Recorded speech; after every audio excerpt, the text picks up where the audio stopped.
हम खुद के न खींच देंगे।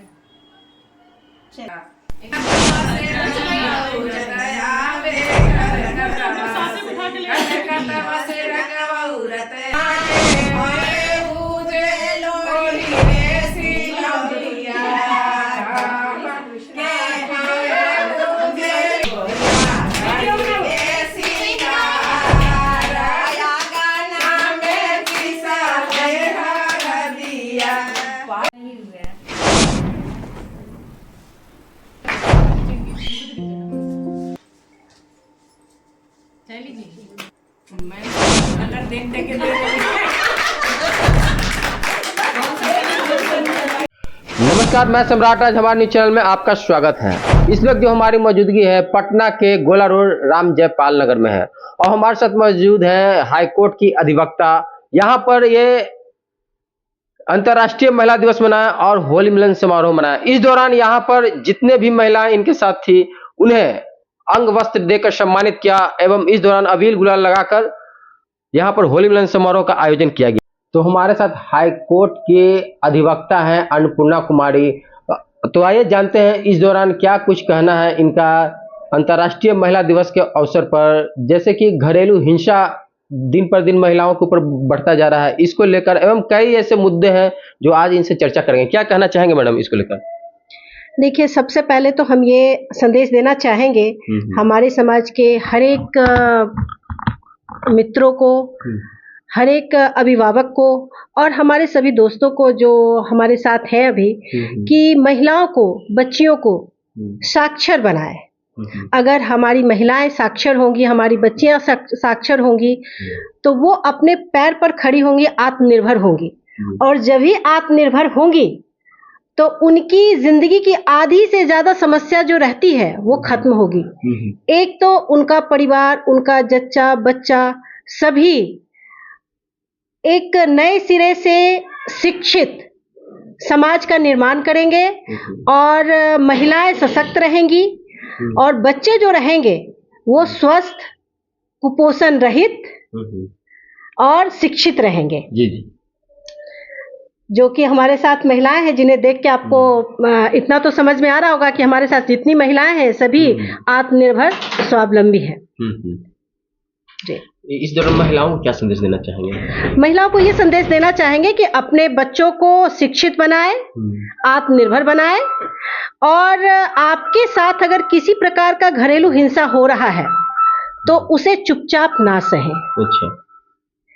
उसका निदान देखें, उसका रास्ता निकालें। रास्ता ये नहीं है कि आप लड़ाई झगड़ा करें, आप हिंसा पैदा करें समाज में। अहिंसा का रास्ता चलते हुए भी आप आगे बढ़ सकते हैं और अपने जिंदगी को खुशहाल बना सकते हैं। यही महिलाओं के लिए संदेश है। ये नहीं है कि अगर जिंदगी में एक दीवार खड़ा मिलता है तो हम उस दीवार के बीच में बंद हो जाते हैं। आपके अंदर में वो नदी की धारा है, वो फ्लो है जिसे कोई रोक नहीं सकता है। दीवार को गिराए, आगे बढ़े और अपने लिए सही रास्ता चुने। जिस काम को करके मन में शर्मिंदगी महसूस हो वहीं आप रुक जाए। जिस काम को करके हमारा सर ऊंचा हो और मुझे किसी से डर ना लगे, छुपाने की जरूरत ना महसूस हो, तो आप समझ जाइए कि आपके लिए आपने जो रास्ता चुना है वो आपके लिए बिल्कुल सही है। यही हम महिलाओं से कहना चाहेंगे कि जो भी कदम उठाए सोच के, समझ के और ये सोचते हुए कि जो हमारी समाज की सीमाएं बनी हुई हैं उस सीमा में रहते हुए खुद के लिए सही रास्ता चुने। मैडम, कुछ ऐसा बताइए, कुछ यादगार आपके पल, जबकि हाईकोर्ट का अधिवक्ता हैं, उस दौरान कोई ऐसा केस मिला हो जो अभी तक आपके लाइफ में यादगार रहा हो? जरूर।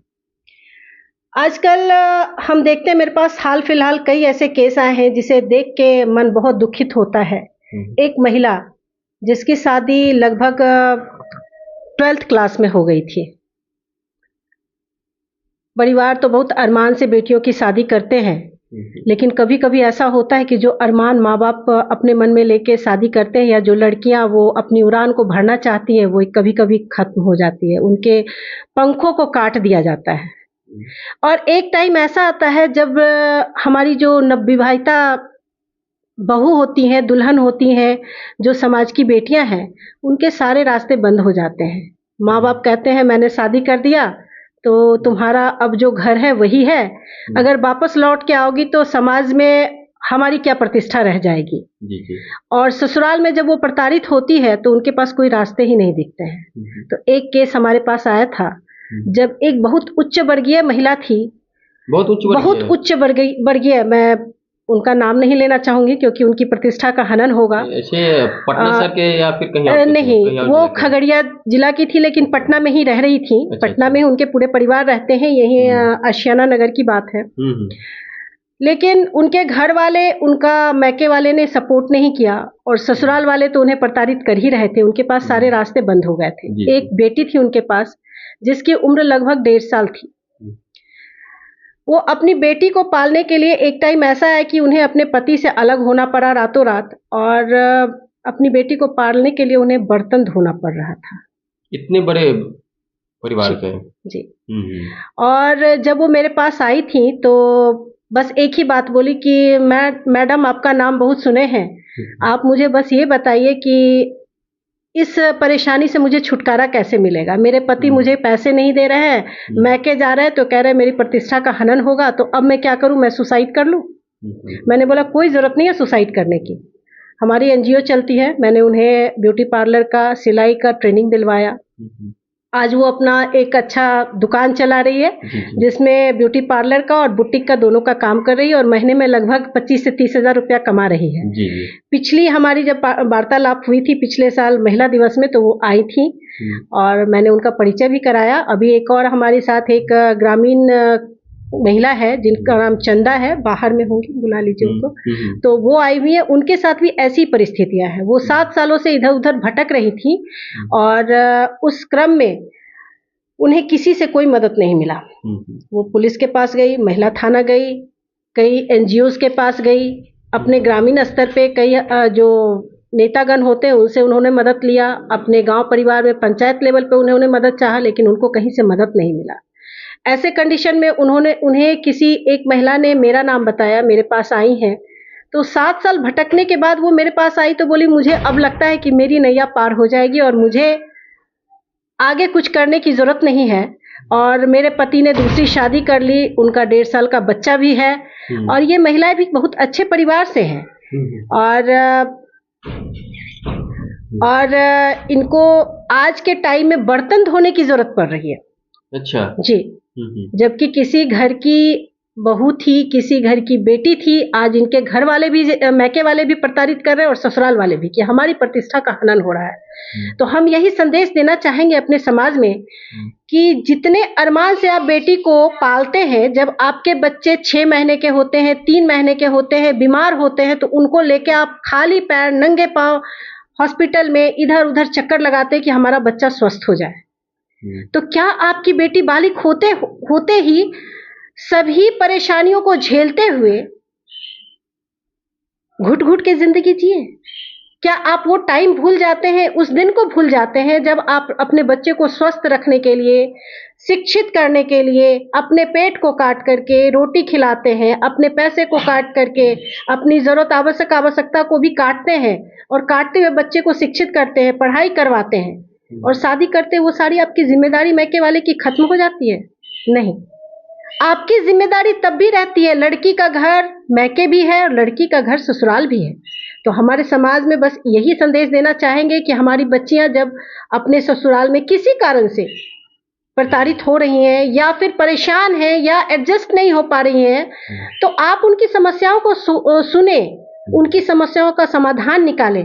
अगर वहां पे वो समस्याओं का समाधान हो सकता है तो बहुत अच्छी बात है, अगर वहां समस्याओं का समाधान नहीं हो सकता है तो आपकी बेटियों को आप सपोर्ट दें। उसी तरह आप सपोर्ट दें जब वो बचपन में 4 साल 5 साल की उम्र में चलना शुरू करती है, गिरती है, तो आप उसको हाथ पकड़ के उठाते और कहते हैं बच्चा चुप हो जाओ। तो क्या आप उसे बड़े होने पे वो नहीं कह सकते हैं? क्या आप उसे सीने से नहीं लगा सकते हैं? क्या आप उसे ये नहीं कह सकते हैं कि मैं तुम्हारे सारे दुखों को खत्म कर दूंगा? क्या वो भाई का फर्ज नहीं बनता है? क्या वो माता पिता का फर्ज नहीं बनता है? क्या हमारे समाज का फर्ज नहीं बनता है? क्या हमारा फर्ज नहीं बनता है? हम सभी का फर्ज बनता है कि उनकी समस्याओं को सुने, समझे और उससे निवारण करें। हमारी जो बच्ची अभी आई हुई है, एक टाइम था आज से 15 दिन पहले या 1 महीने पहले वो रो रही थी, कपस रही थी कि अब मुझे दीदी ऐसा लगता है ना कि मैं अब दुनिया छोड़ दूंगी। तो मैंने कहा नहीं, दुनिया छोड़ना किसी समस्या का समाधान नहीं है। लड़ो, बढ़ो, रो मत, आंसू पोंछो और आगे बढ़ो। तो आज उसकी समस्याओं का समाधान हो रहा है और बहुत खुश है वो। और हम यही कहना चाहेंगे कि किसी भी समस्या का समाधान होता है। आप उस रास्ते में अगर कांटे हैं तो कांटों को फांदिए, अगर दीवार है तो उसे फांदिए और अपने पथ पे आगे बढ़िए, अग्रसर होइए, आपको मंजिल जरूर मिलेगी। और अगर आप शिक्षित हैं तो मंजिल तो आपके बहुत करीब है, बस आपको चल के वहां तक पहुंचने की जरूरत है। आप में वो हिम्मत होना चाहिए, जज्बा होना चाहिए। मैडम देखा जाए तो आप एक समाज सेवी हैं और आपके द्वारा यहाँ पर मतलब सहयोग की कुछ महिलाएं, हम उनसे भी बात करेंगे। और आज होली मिलन समारोह भी मनाया, आप इसके ऊपर क्या कहिएगा, क्या संदेश दीजिएगा? होली तो हमारे जिंदगी में वो रंग लेके आता है जो खुशियों को बिखेरता है। और ये खुशियां एक दिन की नहीं होती है। रंगों का मतलब ये है कि हम एक दूसरे को गुलाल लगाते, लाल, पीला, हरा, और ये संदेश देते हैं कि हमारी जिंदगी में ऐसे ही खुशियां बिखेरते रहे और हम लोग एक दूसरे का सहयोग करते रहे, एक दूसरे से मित्रवत व्यवहार करते रहे। यही हमारा संदेश है। तो देखिए यहाँ पर आपने देखा कि किस तरह से यहाँ पर होली मिलन समारोह का आयोजन किया गया था और सभी महिलाओं को यहाँ पर सम्मानित किया गया था। इस दौरान यहाँ पर जो महिलाएं हैं उनसे हम इस अवसर पर बात करते हैं अंतर्राष्ट्रीय महिला दिवस को लेकर एवं होली मिलन समारोह को लेकर। क्या कहना चाहेंगे मैडम? हमको मैम होली समारोह में बुलाई, हमको बहुत अच्छा लगा। अच्छा। और मैम के पास हम भी बहुत दुखी थे, उसी समय आए तो मैम हमको बहुत अच्छा रास्ता दी, जीवन में बहुत सुधार किए हैं। शायद हमको जीने का वजह मिल जाए। देखिए आप बोल रहे हैं कि बहुत दुखी थे और यहाँ पर तो महफिल जमा दिए थे गाकर। एक बार आप भी एक गाना गा एक दीजिए। समय था कि अच्छा। जिस समय हम आए थे तो मेरा आंख आंसू नहीं रुकता था, लेकिन आज इनको देख के हमको बहुत हिम्मत मिला कि शायद माँ बहन जो हो मेरे लिए बन के खड़ी हुई। मेरा दुनिया में कोई नहीं था, इनके सिवा, मैम के सिवा कोई नहीं था। आज इनको देख के हमको हिम्मत मिला है, शायद आगे भी मिले। हमको अच्छा लगता है, बुलाती हैं। अपना परिचय दीजिए। हम परिचय नहीं दे सकते। देखिए यहाँ पर जो महिलाएं थी ये काफ़ी भावुक हैं। इनको मैम हर तरह से सहयोग किए हैं, मतलब जितनी इनकी तारीफ की जाए उतना कम है। क्योंकि देख सकते हैं अभी थोड़ी देर पहले 2 महिलाओं को देखो किस तरह से भावुक हो गए थे। वो भावुक का पल काफ़ी, हम ज़्यादा कुछ नहीं बयान कर पाएंगे क्योंकि ये पल ही कुछ वैसा है। आइए मैडम, और भी कुछ यहाँ पे समाज सेवी महिलाएं हैं जो मैडम के द्वारा सम्मानित किए गए हैं। क्या कहना चाहेंगे मैडम इस अवसर पर? मैं मैम के बारे में तो बहुत कुछ कहना चाहूंगी क्योंकि वो एक अधिवक्ता के साथ साथ समाज सेविका भी है। और उनसे मैं जब से मिली हूँ बहुत आगे बढ़ चुकी हूँ। मैं घर से बाहर नहीं निकलती थी, लेकिन घर से निकलने का मौका मिला जब मैं पार्लर सीखने गई तो इनसे मुलाकात हुई मेरी। और जब से इनसे मिली हूँ इनके साथ मैं बहुत आगे, मतलब बहुत जगह घूमी फिरी और घर से बाहर भी निकलती हूँ। जो मैं घर से, मतलब हस्बैंड के परमिशन नहीं था निकलने का, जो इनके वजह से मुझे मिला निकलने के लिए। और आज अपने पैर पर खड़ा भी हुई हूँ, मतलब इनके बदौलत ही। उसी वजह से एकदम फ्रैंकली भी हो गया है ना? हाँ, पहले मैं बोलती नहीं थी और ये नहीं करती थी। फिर इसमें फिर हस्बैंड मतलब सहयोग किए हैं, वो भी सहयोग के, बिना उनके वो सहयोग के तो कुछ नहीं होता। वो भी सहयोग किए। जब घर से बाहर निकली उनका भी आदेश था कि ठीक है तुम सीखी और पार्लर खोलो, तो घर में ही अपना पार्लर खोले। पार्लर मतलब सिलाई जो भी है सब चीज किए, लेकिन उसके आगे मैम का सहयोग बहुत हर जगह सपोर्ट मिला है और आगे भी मिलते रहेगा। और इनका मतलब कि इतना सब महिला पर सपोर्ट है, इनका मतलब कहा जाए इतना बड़ा योगदान है कि हम शब्दों में तारीफ नहीं कर सकते। वो जितना भी कहे उतना कम है। हाँ, अपना परिचय दे दीजिए। वो नहीं है। मेरा नाम पिंकी देवी हुआ और मैं गोला रोड से हूँ। देखिए हमारे साथ पिंकी देवी जी है और गोला रोड से थे। देखिए किस तरह से मैम का अच्छाई का बखान कर रहे हैं। और आइए इस महफिल में रंग जमाने वाली थी जो महिलाएं, आप हम उनसे परिचय कराते हैं और इस दौरान इनसे हम होली मिलन समारोह पे एक सॉन्ग भी सुनना चाहेंगे। क्या कहना चाहेंगे मैडम? इतना शांत हो गए जो धूम मचाने वाली मैडम, देखिए शर्मा भी रहे हैं, देख सकते हैं किस तरह से शर्मा रहे हैं? क्वेश्चन किए अच्छा, तो इसीलिए शर्माए भाई। अच्छा शर्मा गए। बिहार में अभी थोड़ा तो यहाँ देखिए, पर बिहार में शर्माने का थोड़ा सा परंपरा ज्यादा है, इसलिए अच्छा। अपने बिहार का हाँ। मान रखने के लिए भाई रखना पड़ेगा ना। अभी तो जितनी भी महिलाएं थी उनका पत्ता काट रहे थे देखा जाए तो, मगर ना पत्ता कैसे काटेंगे, सब सब काटेंगे। अरे अच्छा, अभी तो सब लोग हाथ मिला के चलेंगे तब तो आगे बढ़ेंगे। अभी थोड़ा देर पहले आप बोल रहे थे कि सब जवान की फोटो खिंचाना बुढ़िया के छोड़ दिया है। अकेले चना कोई बाहर फोड़ता है? अच्छा। अकेला चना जी नहीं। ना सबको मिल के फोड़ेंगे ना। अच्छा। हाँ। क्या कहना चाहेंगे? होली मिलन समारोह पर बहुत अच्छा लगा हमको यहाँ पर आके। आप लोग होली समारोह में तो मैम कॉल की तो बहुत अच्छा लगा कि चलो होली के ई में मैं बुलाई, चलो भाई सब लोग इकट्ठा होंगे, छूटे हुए सब सखी सहेली सब ग्रुप जुटे, महफिल जमा, अच्छा लगा। हाँ। मैम अधिवक्ता के साथ साथ समाज सेवी हैं, इनका एक एनजीओ चलता है जिससे महिलाओं को ट्रेनिंग देकर काफी सहयोग करते हैं। एक समय था कि हम लोग भी घरेलू महिला थे जी। मैम को हम बोलते थे मैम हमको भी घर से निकालिए मैम, हमारा तो जिंदगी लगता था कि घुट के मर जाए ज्यादा बढ़िया है। मैम बोली मरिएगा क्यों? आप भी इतना टेंशन में रहते थे? हाँ, तनाव में? हाँ। अच्छा, तनाव में रहते नहीं थे, घर का लोग कुछ ऐसा मिल गए थे कि उन लोग को मेरा हंसना बोलना उस पे ऑब्जेक्शन। अरे छोड़िए इन बातों को। बताइए आज का माहौल के बारे में बताइए। आज का माहौल तो देखिए रहे हैं कितना बढ़िया है। देखिए आज का माहौल, यहाँ पर जो माहौल मूवमेंट था उसमें रंग जमाने वाली आप थे, होली गाए थे, उस अवसर पे एक हो रंगे बरसे भींजे चुंदर वाली, रंगे बरसे हो रंगे बरसे भींजे चुंदर वाली, रंगे बरसे हो रंगे बरसे भींजे चुंदर वाली, रंगे बरसे सोने के थाली में जेवना परोसा, सोने के थाली में जेवना परोसा, अरे खाए हमारी मैम सहेली सब तरसेगी, अरे खाए हमारी मैम सहेली सब तरसेगी, रंगे बरसे भींगे चुनर वाली, रंगे बरसे रंगे बरसे भींगे चुनर वाली, रंगे बरसे। अपना परिचय। मेरा नाम हुआ रेणु देवी, मैं पुनपुन की बेटी हूँ और नालंदा जिला मेरा ससुराल हुआ। देखिए हमारे साथ थे रेणु देवी जो आज के होली मिलन समारोह में रंग जमा दिए हैं।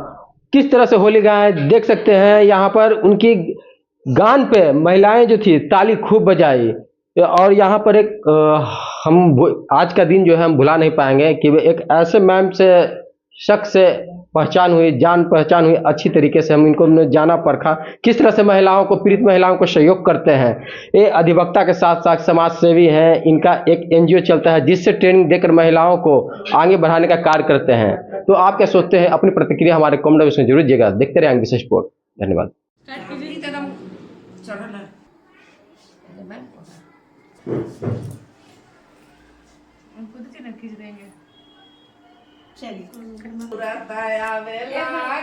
कलकतवा से रंगवा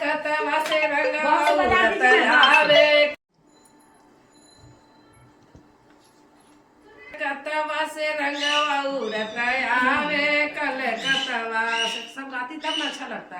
कतवा से रंगवा उड़त आवे, कलकतवा से रंगवा उड़त आवे, कलकतवा से दाएं डराए बड़े बाएं खलासी, दाएं डराई बड़े बाएं खलासी, अरे बिचावा में मोड़े माए में नचत आवे, कलकतवा से रंगवा उड़त आवे, कल रंगवा उड़त आवे, कलकतवा से। सोनापुरा में रंग लूटे, सोनापुरा में होली खेले,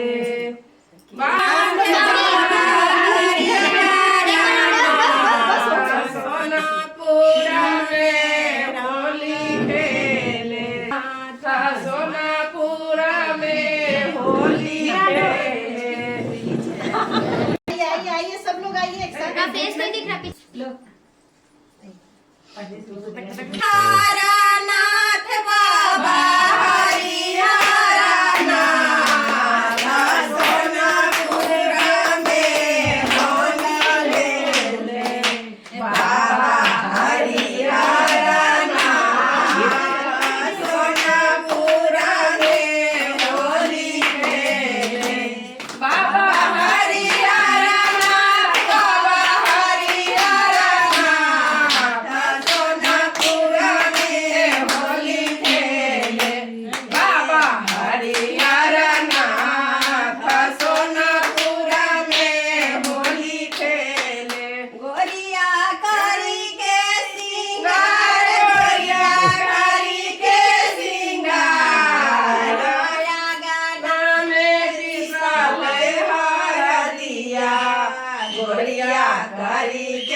मैम सभी के कलर देख देख के दे रही है।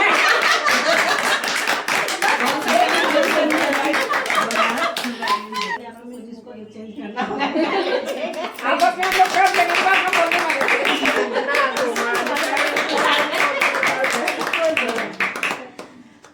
अभी तो सूख गए बारू हो। इसलिए बोला कटोरे कटोरे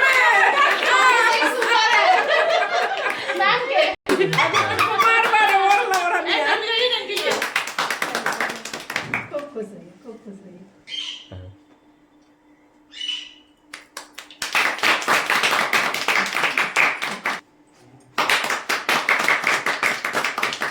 भाभी दूधों को तो पट्टा हो गया है।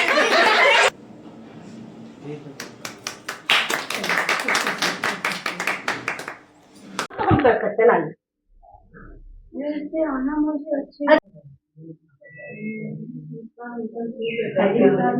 लगाइए आराम से बिल्कुल रिलैक्स रहिए। एकदम रिलैक्स रहिए, है ना, ये आप साथ ही रहेंगे। आप बिल्कुल सही जगह पे आई हैं, बिल्कुल टेंशन फ्री रहिए। चलिए इधर देखिए। होंगे कामयाब, हम होंगे कामयाब।